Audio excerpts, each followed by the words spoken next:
Imagine waking up one day and the very foundation of your society, the promise of democracy, has just taken a 21-month detour.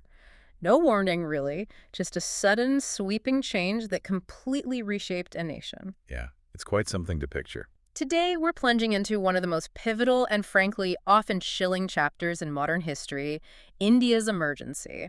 This period from June 25, 1975, right up to March 21st, 1977. Hmm.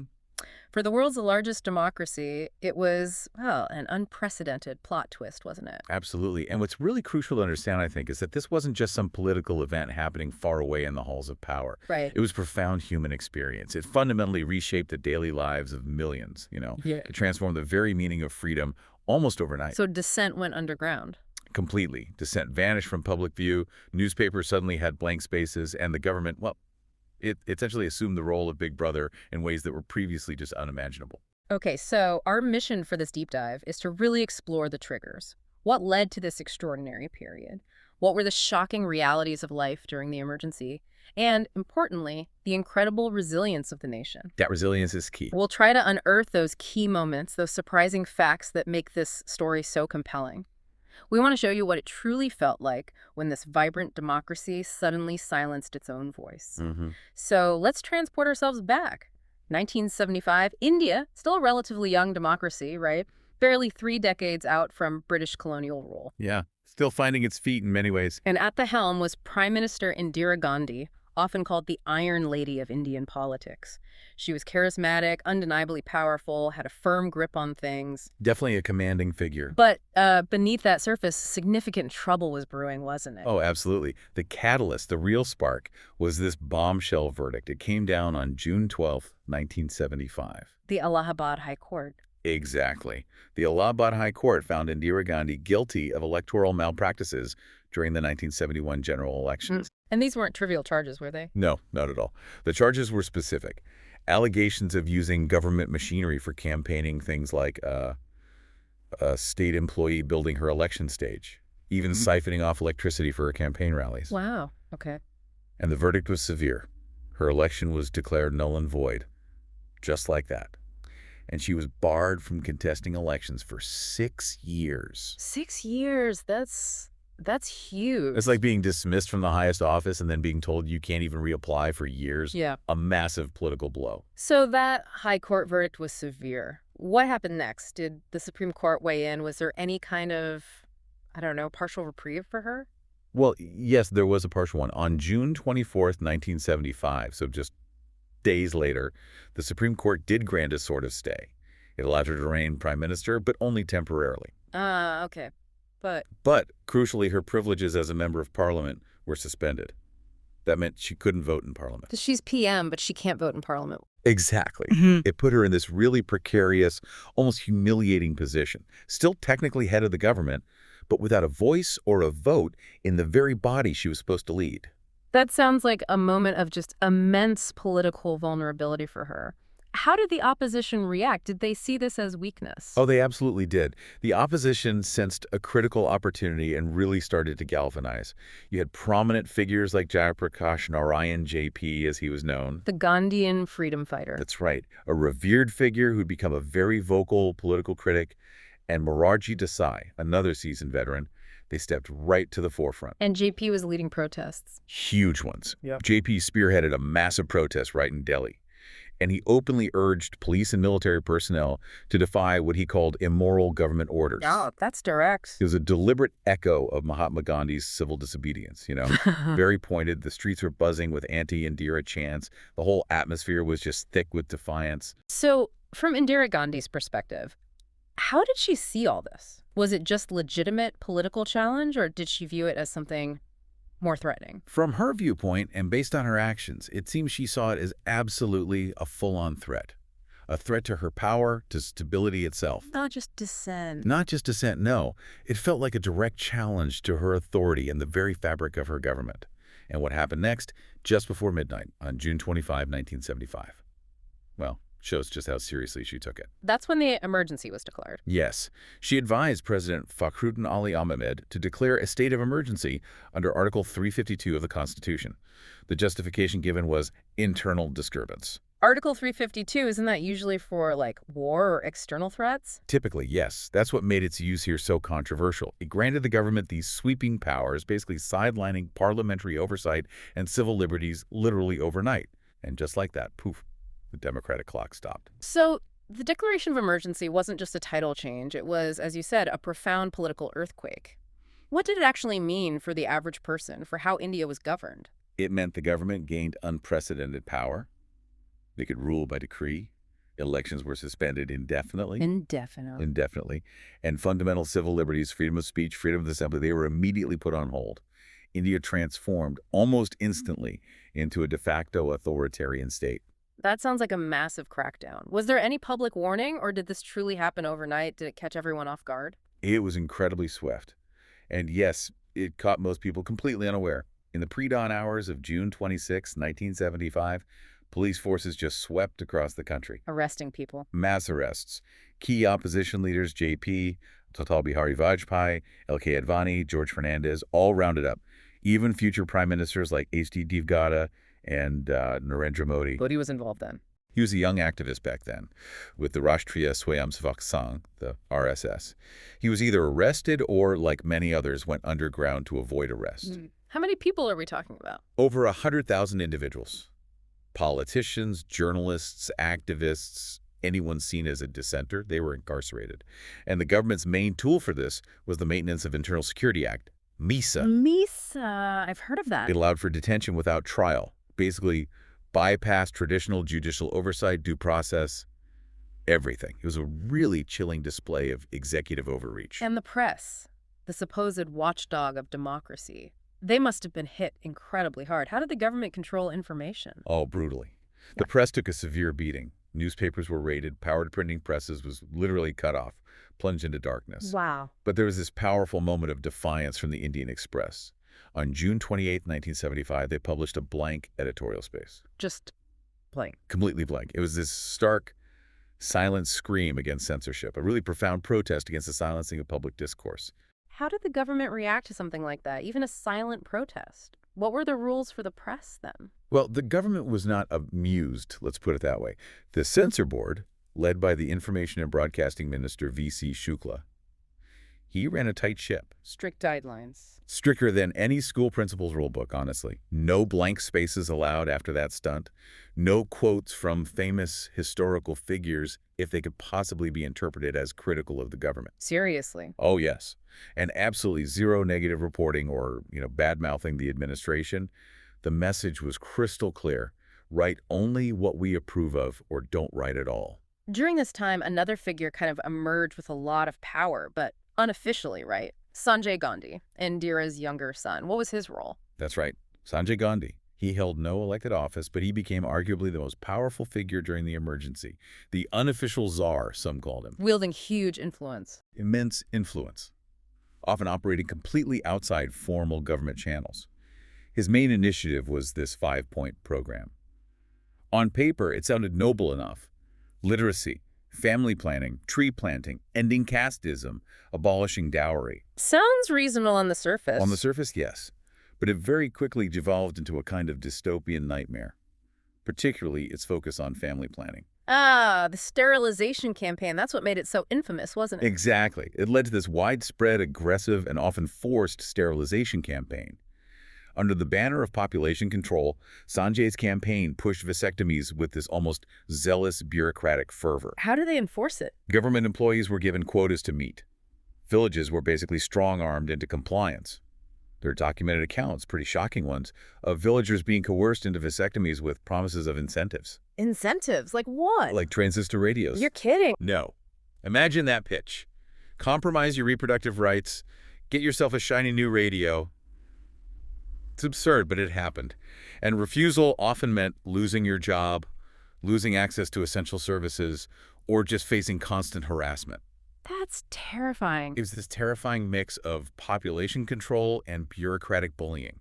It really echoed some of the most chilling aspects of, an Orwellian state. Okay, so despite the suffocating clampdown, this pervasive fear, there was still resistance bubbling under the surface, right? How did opposition leaders and activists even operate with the government's grip being so tight? Well, many went underground. It really did turn India into something like a real-life spy thriller for a while. Like who? Figures like Narendra Modi, as we mentioned, then in his 20s, reports say he was evading arrest by moving around in disguises, actively organizing protests, distributing information. And George Fernandez? George Fernandez, yeah. A fiery socialist leader. He famously coordinated acts of sabotage from the shadows, constantly staying one step ahead of the authorities. These people weren't just hiding. They were actively fighting back against what seemed like an all-powerful state. So how did they get their message out if the formal press was completely controlled? This is where the unsung heroes of the underground press really come in. Mimeographed pamphlets, handwritten notes, even coded messages. These became the sort of unofficial news channels of the 70s. Like samizdat literature in the Soviet Union. Exactly like that. Spreading the word about government excesses, rallying resistance. The RSS, the Rashtriya Swayamsevak Sangh, even though it was banned during the emergency, played a pretty significant role. Its members risked arrest constantly to distribute anti-emergency propaganda. Wow. It was this incredibly tense game of cat and mouse, except the mouse was armed with remarkable courage and some pretty ingenious communication methods. There's a powerful irony there, isn't there? The government thinking it could silence, what, over 1 billion voices with arrests and censorship? You can't really gag a nation that's used to vibrant debate, used to those informal networks. Chai stalls and gossip. Exactly. Stories of resistance spread through whispers in chai stalls, coded messages hidden in letters, secret meetings in backyards. This underground movement wasn't just political. It felt like this profound assertion of popular will against authoritarianism. Beyond the arrests and the censorship, the emergency also hit the judiciary hard, didn't it? That critical pillar of democracy. Oh, profoundly. The government moved quickly to amend the Constitution. The 42nd Amendment, it was this huge legal overhaul that significantly shifted power. What did it do specifically? Basically, it granted Parliament unchecked power. It made delaying elections easier, and it severely curtailed the judiciary's ability to challenge the government. It was essentially like trying to rewrite the rulebook mid-game, making sure the referee couldn't call fouls. And then came that critical test for the judiciary itself. The ADM Jalpur versus Shiv Kant Shukla case in 1976, the habeas corpus case. How did that play out? Right, that was a pivotal and frankly quite dark moment. Detainees were challenging their arrests. They were arguing for judicial review, for their right to habeas corpus, the right to be brought before court to determine if their detention was lawful. The fundamental question being, could fundamental rights actually be suspended during an emergency? That was the core issue. And the Supreme Court ruled. Unfortunately, in a devastating 4-1 ruling, the Supreme Court sided with the government. They stated that yes, fundamental rights could indeed be suspended during an emergency. Only one dissenting voice. Just one. Justice H.R. Khanna. He stood alone, bravely warning that such a ruling would turn the Constitution into essentially a blank check for tyranny. What happened to him? Well, his principled dissent tragically cost him the position of Chief Justice of India. He was superseded. But it absolutely cemented his place in history as this beacon of judicial courage. Still, a very low point for the judiciary. An undeniable low point. It really showed the immense pressure institutions were under and just how far the government was willing to go to consolidate power. So fast forward to early 1977. After nearly 2 years of this, Indira Gandhi starts to, believe her own hype? She called for general elections in March, convinced the public actually supported her. Yes, it seems she genuinely believed that. And it turned out to be a colossal miscalculation. The Indian voter. The Indian voter, often underestimated, was absolutely ready to deliver a resounding reality check. The opposition, which had managed to unify under this new banner, the Janata Party. Right, bringing together various groups. Exactly. They rallied the public with a simple, incredibly powerful message: enough is enough. Led by Morarchi Desai, JP, and others who had just been released from prison, they effectively tapped into this widespread public anger over the arrests, the censorship, and especially those forced sterilization campaigns. The climax then hits on March 21st, 1977. The emergency is formally lifted, and the elections. The elections were a political earthquake for Indira's Congress Party, a complete rout. The Janata Party swept to power, securing 295 seats. Congress got just 154. And Indira herself. She lost her own seat. In Ray Borelli, it was this incredibly dramatic, decisive verdict from the electorate, like a Bollywood climax where the villain gets their comeuppance. So the Janata government comes in. What did they do? Did they manage to roll back the emergency's effects? They did, yes. Good. The Janata government, although it turned out to be somewhat fragile and didn't last that long, immediately started rolling back many of the emergency's excesses. And crucially, They passed the 44th Amendment in 1978. This was huge. It made it significantly harder for any future government to declare an emergency. It required a two-thirds parliamentary majority for approval, and it explicitly brought back provisions for judicial review. like putting safeguards in place. Exactly, like installing these robust tamper-proof locks on the Constitution, a direct response to the vulnerabilities that the emergency had exposed. So, stepping back, what does this extraordinary chapter mean for us now, decades later? It's not just history, is it? Not at all. It's a profound warning, really, about how fragile democracy can be when power goes unchecked. Right. It's this powerful reminder that freedom of speech, a free press, an independent judiciary, these aren't just abstract concepts or buzzwords. They are the absolute oxygen of a free society. You take them away, and the nation starts to suffocate. But it also showed something else, didn't it? The resilience. Absolutely. This period speaks volumes about the remarkable resilience of the Indian people. Think about it.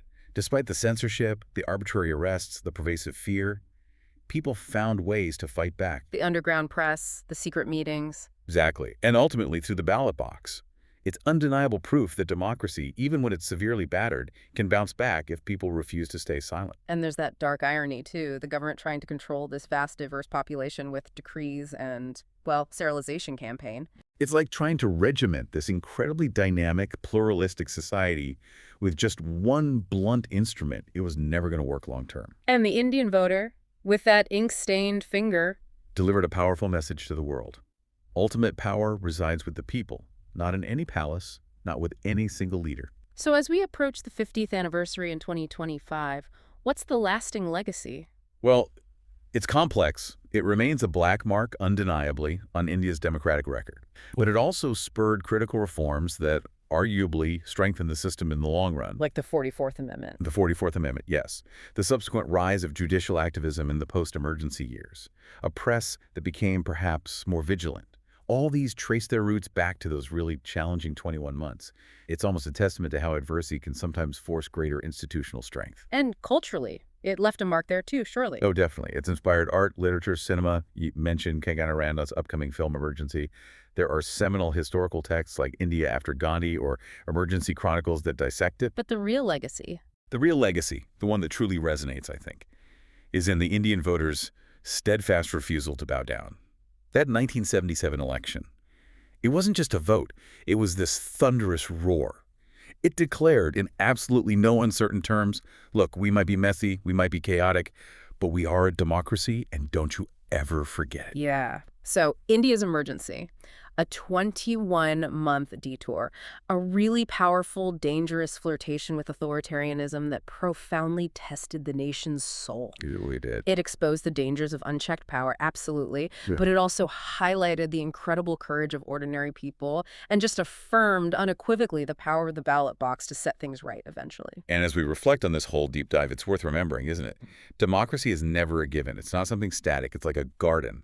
It needs constant tending. It thrives on active participation, on unwavering vigilance, and crucially on the freedom to question, the freedom to challenge. So the next time you find yourself maybe complaining about slow bureaucracy or perhaps the vibrant, sometimes loud, messy nature of political opposition, just consider this.